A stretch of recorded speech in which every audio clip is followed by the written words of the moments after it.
पद्मिनी एकादशी के अद्भुत संयोग पर तुलसी में चढ़ा देना यह एक चीज मिट जाएगी बरसों पुरानी गरीबी, हर कष्ट दूर करेंगे भगवान विष्णु।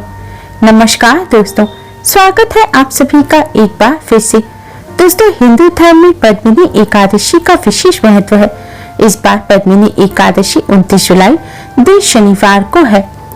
पद्मिनी एकादशी अधिक मास में पड़ती है। यह पूरे 3 वर्ष बाद आती है, इसलिए इस दिन भगवान विष्णु का पूजन करने से सभी कष्ट दूर होते हैं और साल की 3 साल की सभी एकादशियों के पूजन और व्रत का पुण्य फल मिलता है।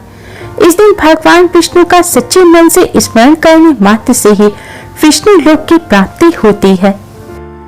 आज की इस वीडियो में हम आपको एकादशी के इस शुभ संयोग पर भगवान श्री हरि विष्णु और मां लक्ष्मी जी की कृपा प्राप्त करने का एक बहुत ही आसान और असरकारक उपाय बताने जा रहे हैं। इस उपाय को करने से भगवान श्री हरि विष्णु और मां लक्ष्मी जी की कृपा से धन संबंधी सभी समस्याएं दूर हो जाएंगी। भगवान विष्णु जी की कृपा से कष्टों से भी छुटकारा मिलेगा। दोस्तों, इस उपाय को सही प्रकार से करने के लिए आप हमारी इस वीडियो को एंड तक अवश्य ही देखें।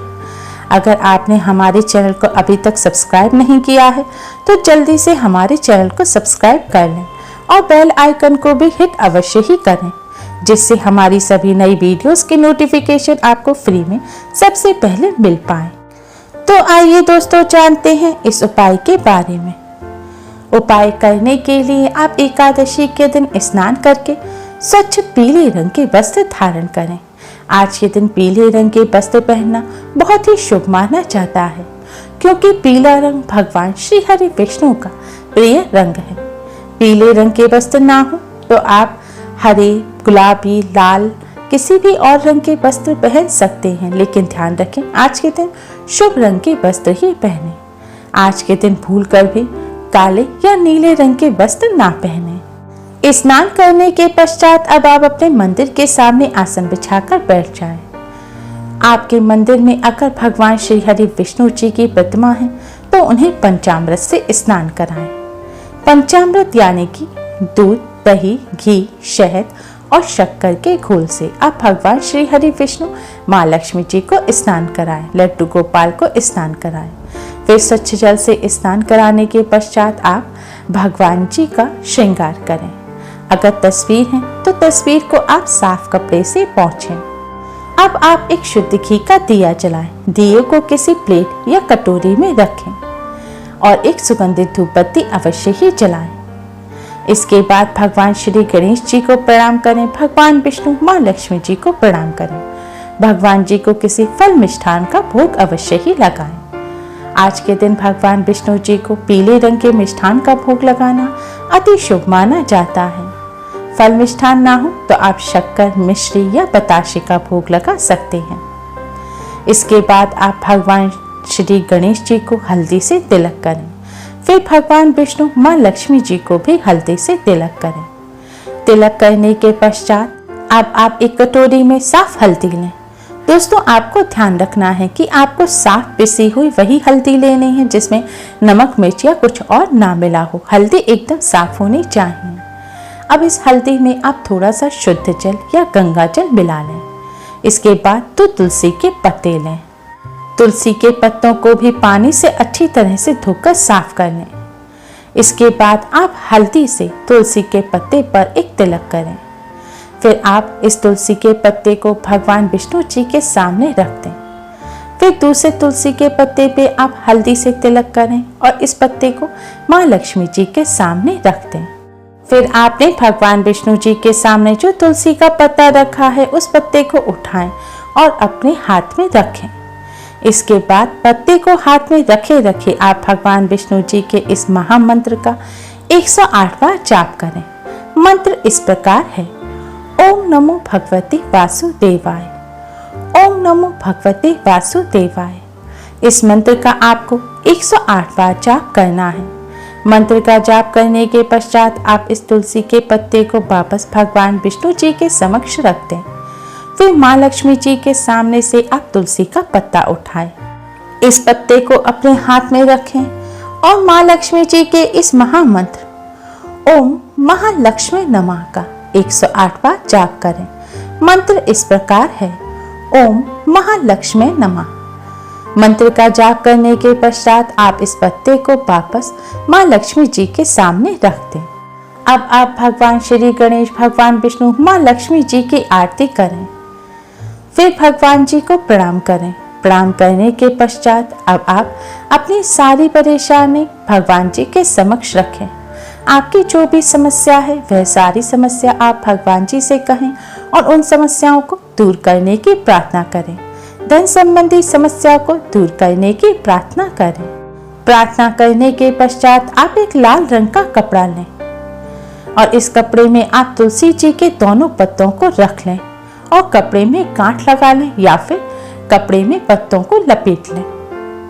इसके बाद इस कपड़े को तुलसी जी के पत्ते सहित अपने मस्तक से लगाएं, यानी कि तुलसी जी को प्रणाम करें। इसके बाद इन पत्तों को आप दिए के ऊपर घुमाएं। इन पत्तों को आपको दिए के ऊपर 7 बार क्लॉकवाइज घुमाना है, यानी कि जैसे घड़ी की सुइयां घूमती हैं इसी तरह से आपको इन पत्तों को दिए के ऊपर 7 बार घुमाना है। दिए के ऊपर घुमाने के पश्चात अब आप इन पत्तों को अपने धन रखने के स्थान में अपनी तिजोरी में रख दें। अगर धन रखने का ऐसा कोई स्थान ना हो तो आप इन पत्तों को किसी साफ स्थान पर रखें और वहां पर पत्तों के साथ कुछ रुपए भी रख दें। ऐसा करने से भगवान विष्णु, माँ लक्ष्मी जी की कृपा से धन का लाभ होता है और धन संबंधी सभी समस्याएं जल्द ही दूर हो जाती हैं। धन प्राप्ति के नए मार्ग खुलते हैं। दोस्तों, शास्त्रों में बताया गया ये बहुत ही अचूक उपाय है। शास्त्रों के अनुसार भगवान विष्णु, माँ लक्ष्मी जी के मंत्रों से अभिमंत्रित किए हुए तुलसी जी के पत्ते जिस घर में रखे होते हैं उस घर में भगवान विष्णु, माँ लक्ष्मी जी की कृपा से सुख समृद्धि हमेशा बनी रहती है। पूजन के पश्चात आप अपने मस्तक पर हल्दी से तिलक अवश्य ही करें। आपने भगवान जी को जिस फल मिष्ठान का भोग लगाया है उसे प्रसाद के रूप में अपने परिवार सहित ग्रहण करें।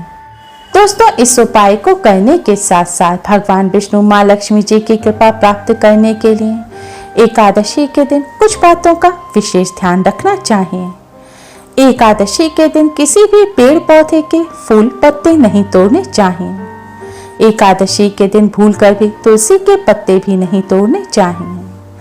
भगवान विष्णु जी को भोग लगाने के लिए या उपाय करने के लिए आप एक दिन पहले ही तुलसी के पत्ते तोड़कर रख लें या फिर तुलसी जी के पास जो अपने आप से टूटकर गिरे हुए पत्ते हों आप उनसे भी उपाय कर सकते हैं और उनका भी भगवान विष्णु जी को भोग लगा सकते हैं।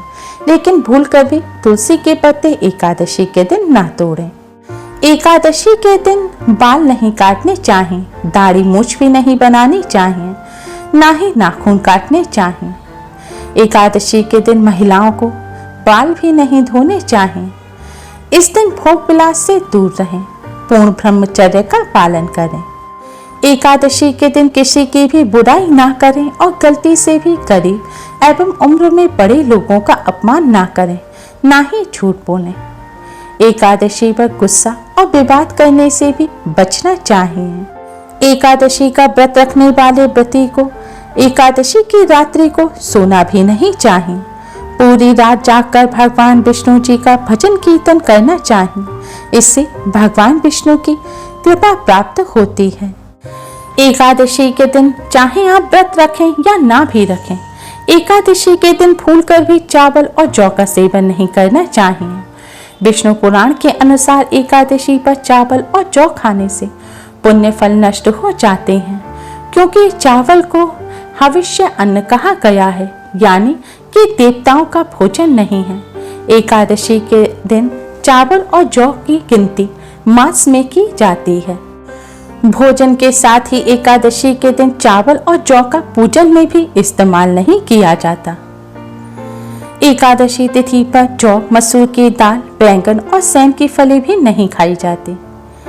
एकादशी पर भगवान विष्णु जी की पूजा में मीठा पान चढ़ाया जाता है, इसलिए इस दिन पान खाना भी वर्जित है।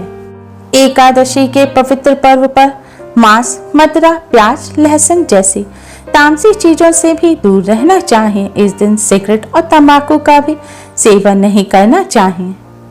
इस दिन किसी दूसरे व्यक्ति द्वारा दिया गया अन्न भी ग्रहण नहीं करना चाहिए, इससे पुण्य नष्ट हो जाते हैं। व्रत करने वाले व्रती को एकादशी पर अन्न का सेवन नहीं करना चाहिए और हो सके तो मीठा भोजन करें या फिर एक समय व्रत का नमक खा सकते हैं, लेकिन सादा नमक का सेवन ना करें। दोस्तों, भगवान श्री हरि विष्णु के सबसे प्रिय पर्व एकादशी के दिन इन सभी बातों का विशेष ध्यान रखें, जिससे आपको भगवान श्री हरि विष्णु की कृपा प्राप्त हो। Thanks for watching. Radhe Radhe.